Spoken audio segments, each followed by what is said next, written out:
My name is Reverend Donna Maurer.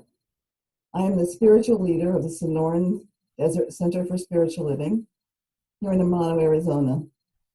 I'm on Zoom today with our music director, Heather O'Day, and Louise Riley, who is our practitioner of the day. We thank you for sharing your time with us, and Heather will ring the bells that open our service.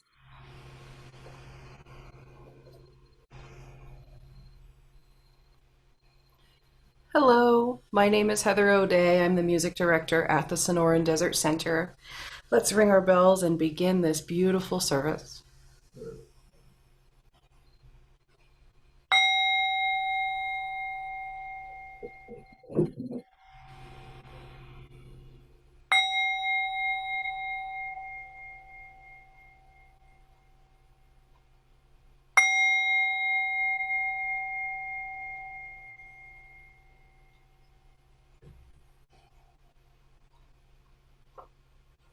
I'm Louise Riley, and I am your practitioner today.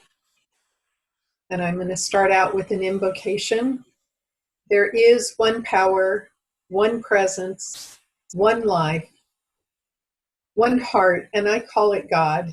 And I surrender in this moment, and I know that all is well. For all is love and peace and joy. It is my life, and it is your life. It is our life now. And we are all open wide and available, doing the work of the Most High of Spirit. We are compassion, seeing the face of God wherever we go, doing the work of God, caring, sharing, and loving generously, especially in these times. And I know in this awareness, we are all blessed as we go about our daily tasks. And I know today that there are blessings for Reverend Donna, for Heather, and that peace profoundly shows up everywhere we go. And for this, I am grateful and thankful to be a part of this loving, caring, and sharing community. And so it is.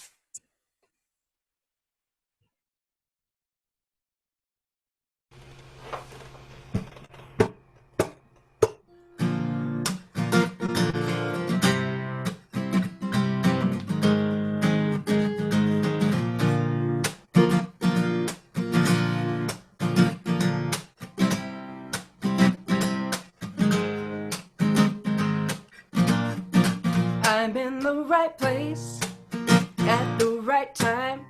I am just where I'm supposed to be. I'm in the right place at the right time. I am just where I'm supposed to be. I'm in the right place at the right time. I am just where I'm supposed to be. I'm in the right place at the right time. I am just where I'm supposed to be. Oh, my soul is welcome here. Oh, my soul is welcome here. I am getting the message loud and clear. My soul is welcome here.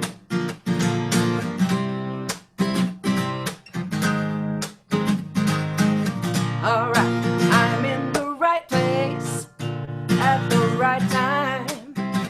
I am just where I'm supposed to be. I'm in the right place at the right time. I am just where I'm supposed to be. Oh, my soul is welcome here. Oh, my soul is welcome here. I am getting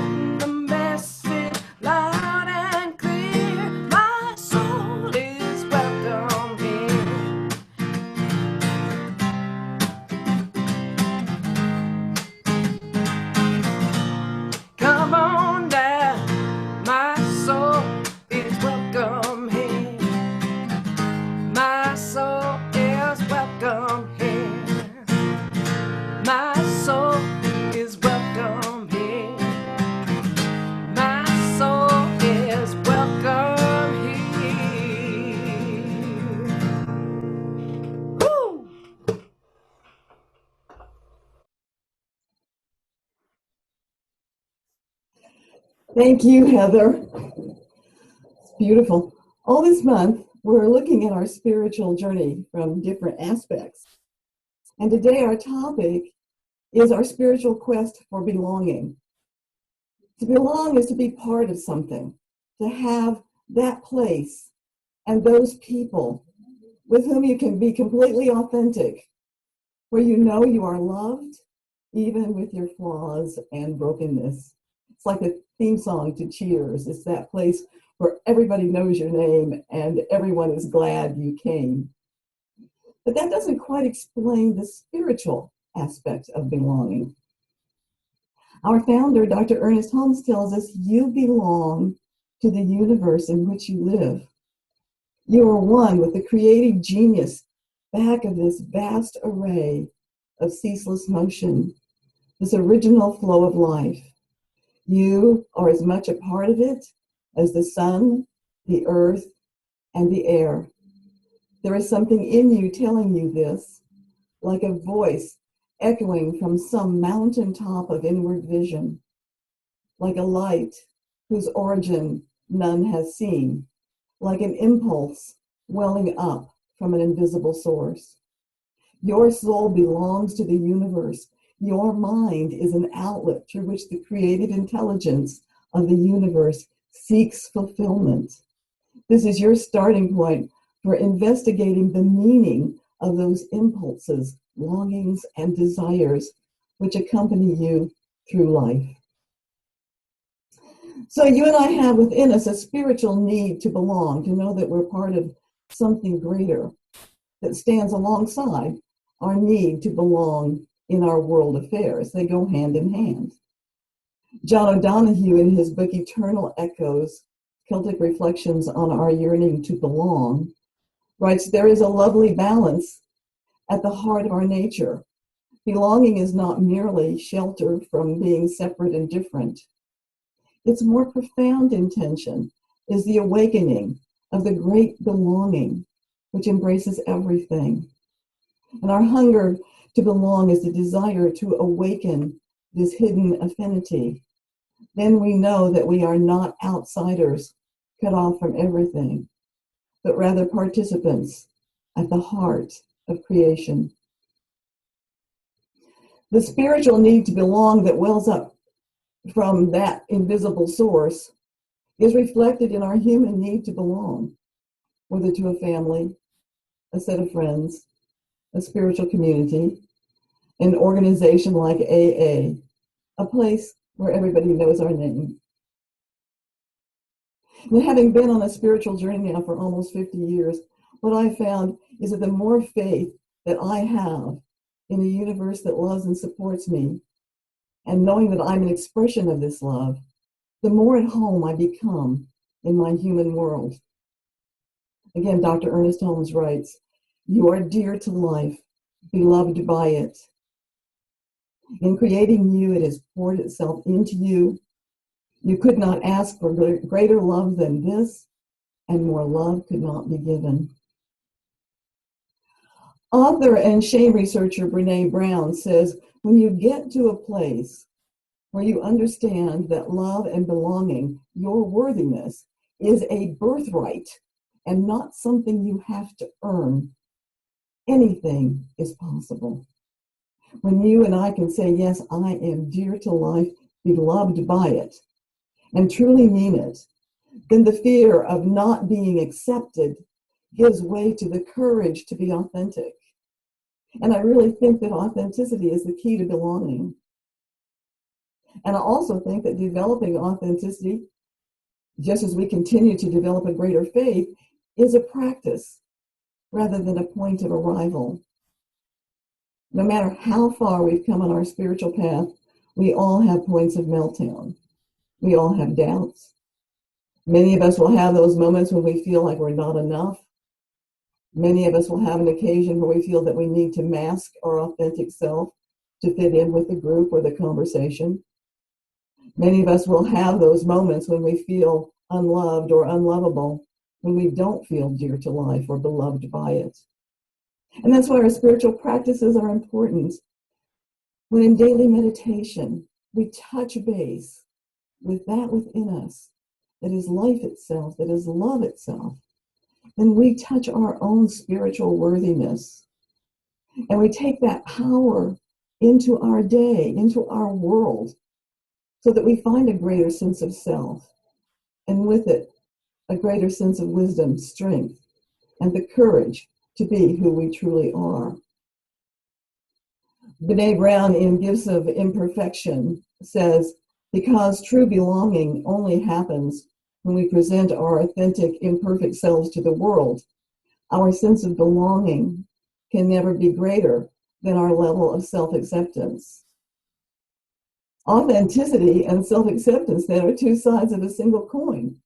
When we have a spiritual faith in who we are as an expression of a loving power and presence, then we can accept ourselves as human beings with human flaws and imperfections. And then from that self-acceptance, we can be authentic in our interactions with others. So these two aspects of belonging, the inner belonging that is our connection with spirit, intertwines with our outer belonging, which is our connection to others and to the world around us. I found a wonderful commentary by poet David White. He uses home as a synonym for belonging. It's a bit lengthy, but I really love it, and I wanted to share it with you today. He says, to feel as if you belong is one of the great triumphs of human existence, and especially to sustain a life of belonging and to invite others into that. But it's interesting to think that our sense of slight woundedness around not belonging is actually one of our core competencies. That though the crow is just itself, and the stone is just itself, and the mountain is just itself, and the cloud in the sky is just itself, we are the one part of creation that knows what it's like to live in exile. And that the ability to turn your face towards home is one of the great human endeavors and the great human stories. It's interesting to think that no matter how far you are from yourself, no matter how exiled you feel from your contribution to the rest of the world or to society, that as a human being, all you have to do is enumerate exactly the way you don't feel at home in the world, to say exactly how you don't belong. And the moment you've uttered the exact dimensionality of your exile, you're already taking the path back to the way, back to the place you should be. You're already on your way home. We all know that our beliefs influence our world affairs. So unless we take time to cultivate an inner sense of belonging, we won't feel the joy of external belonging either. Any sense of exile, then, is that place in us that feels separated from our spiritual wholeness, and thus from our own authenticity. The crow is just itself, the stone is just itself, the mountain is just itself, and the cloud in the sky is just itself. Where am I not myself? When I answer that question, I am on my way home. We may not get an answer emblazoned across the sky, but as David White suggests, just asking that question is enough to give us answers that puts us back on track to our spiritual wholeness and to home, to belonging. John O'Donohue says, where you belong should always be worthy of your dignity. You should belong first in your own interiority. If you belong there, and if you are in rhythm with yourself and connected to that deep, unique source within, then you will never be vulnerable when your outside belonging is qualified, relativized, or taken away. You will still be able to stand on your own ground, the ground of your soul, where you are not a tenant, where you are at home. Your interiority is the ground from which nobody can distance, exclude, or exile you. This is your treasure. So our spiritual quest for belonging begins in the silent contemplation from the heart. When we sense and embody the power and presence from that silence, then where we belong will be worthy of our dignity. And we will know beyond doubt that we are dear to life, beloved by it, that in creating us, it has poured itself into us, that we could not ask for greater love than this, and more love could not be given. Thank you. Namaste.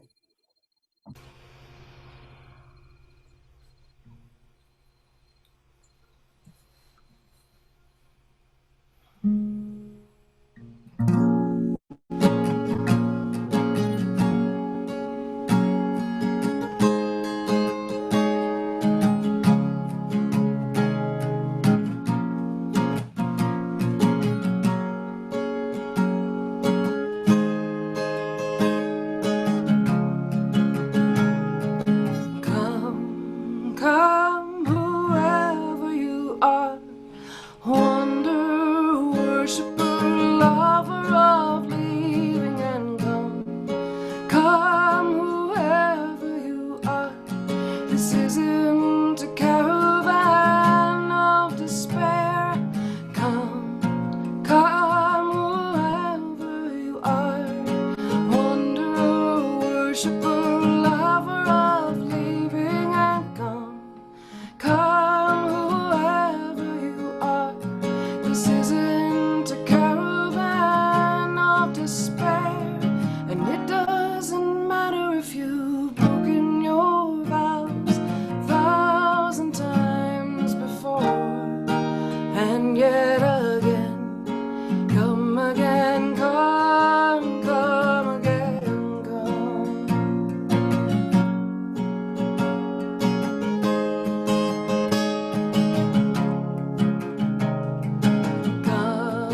Come, whoever you are, wanderer, worshiper, lover of leaving and come, whoever you are. This isn't a caravan of despair. It doesn't matter if you've broken your vows 1,000 times before. And yet again, come again, come again, come. And yet again, come again, come again, come.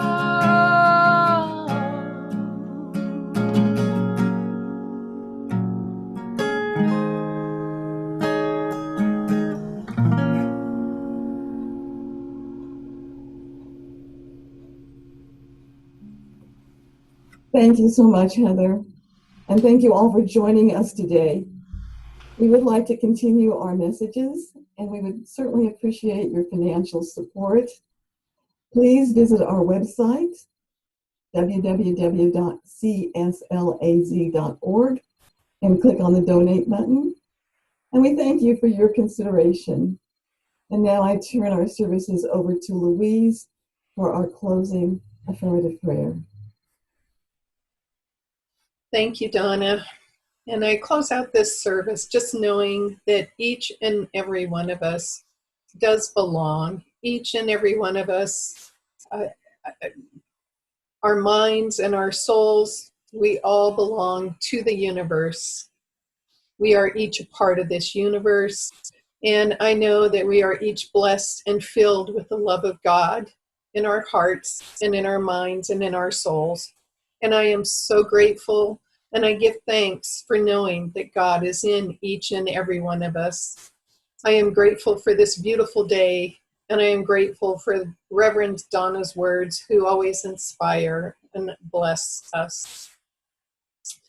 And I release my word into the law of mind, knowing that we are each worthy of today, where we stand and who we are. And I know as I release my word that this is the truth of who each of us are. And so it is.